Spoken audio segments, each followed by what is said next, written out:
เจ้าตอนนี้พวกเราก็ได้มาฮอดตลาดเมืองชนบุรีมาหาตัวแทนจำหน่ายเนาะอยู่เมืองชนบุรีก็คือห้านไอโมเทคโนโฟนนั่นเองอยู่หน้าตลาดเมืองชนบุรีเลยเจ้าเดี๋ยวเราเข้าไปหาเพิ่นอยู่ห้านกันเลยเนาะ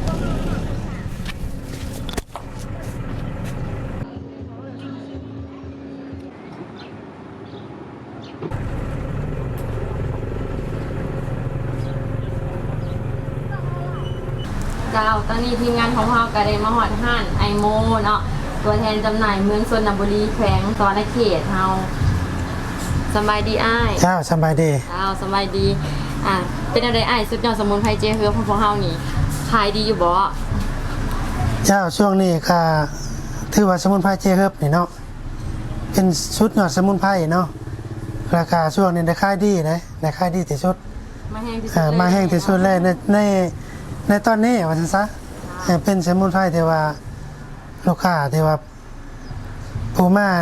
ได้กินเนาะได้กินนึกว่าได้กินเบิ่งนั่นแหละเขาเจ้าบอกว่ามันเห็นผลว่าซั่นน่ะบางคนก็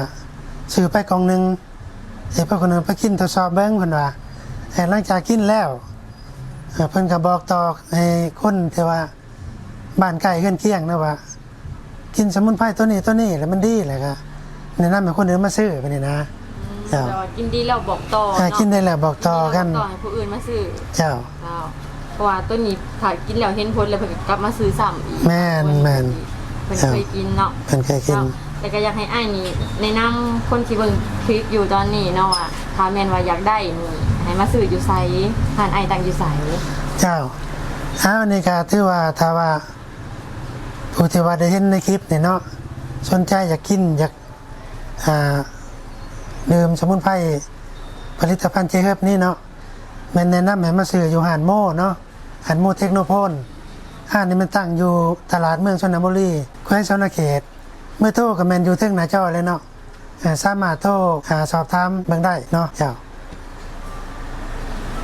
เนาะสำหรับท่านใดที่มีปัญหาเรื่องของสุขภาพบ่ค่อยดีเนาะปวดประดงคอปวดเมื่อยตามต้นโตหรือว่าเป็นความดันเบาหวานเนาะแล้วก็เป็นโรคเกาต์เนาะเป็นเกี่ยวกับกระเพาะลำไส้นำเนาะสายตาบ่ค่อยดีก็สามารถมาเอาสุดยอดสมุนไพรเจคือของพวกเฮานี่ไปรับประทานได้เนาะเป็นกล่องเป็นชนิดเม็ดนะจ๊ะเนาะกล่องหนึ่งมีอยู่50แคปซูลกินเพื่อสุขภาพของท่านหรือกับคนที่ทานหักเนาะเลือกใส่สมุนไพรเจคือเป็นสุดยอดของสมุนไพรเลยนะจ๊ะเนาะเจ้าสำหรับมื้อนี้เฮาก็สิรบกวนอ้ายซันนี่นะจ๊ะเนาะเจ้าสบายดีสอบถามข้อมูลเพิ่มเติม020 96 27 9944สุดยอดสมุนไพรสดิดแคปซูลเจเฮิร์บ